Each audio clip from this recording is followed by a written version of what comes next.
打算點啊？你係點先？到而家你都仲揸唔定主意？我心好亂啊！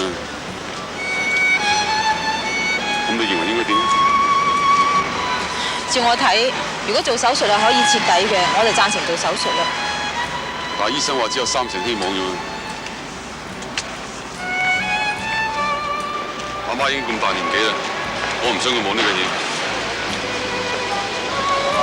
而且佢病或者根本唔好似個醫生講得咁嚴重啦。你使咩喺度呃自己啫？頭先醫生都講得好清楚㗎啦。我死佢淨係打針食藥。阿媽份人係喐動慣嘅，如果你要佢長期瞓喺度打針食藥，佢邊度肯啊？就算你問佢自己啊，我諗佢都係贊成做手術嘅。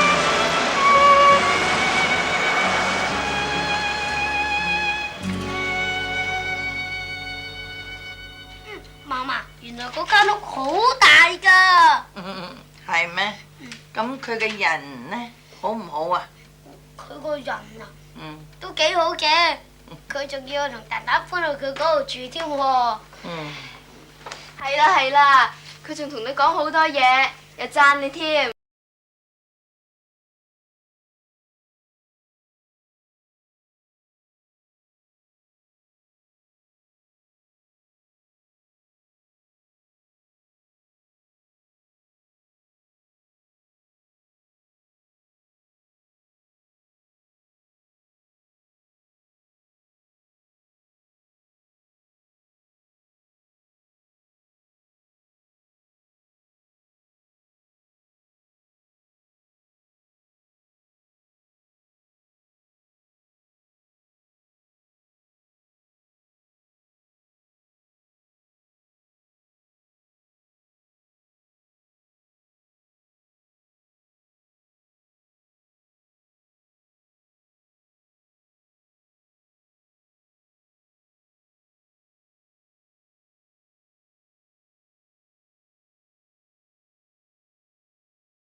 我以為你乜嘢話咁難講出口喎，開刀啫嘛。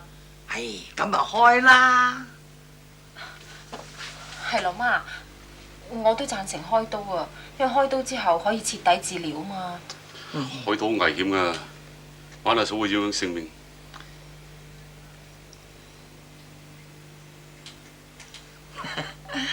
哎呀，我琴日啊發咗個夢，夢見你哋嘅死鬼阿爹，佢走嚟醫院探我喎。佢話我個病啊唔好再拖啦，如果係要做手術嘅，就快啲開刀啦。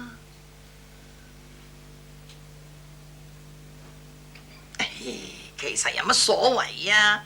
開得唔好，最多我唔係走去見你哋嘅死鬼老豆咯。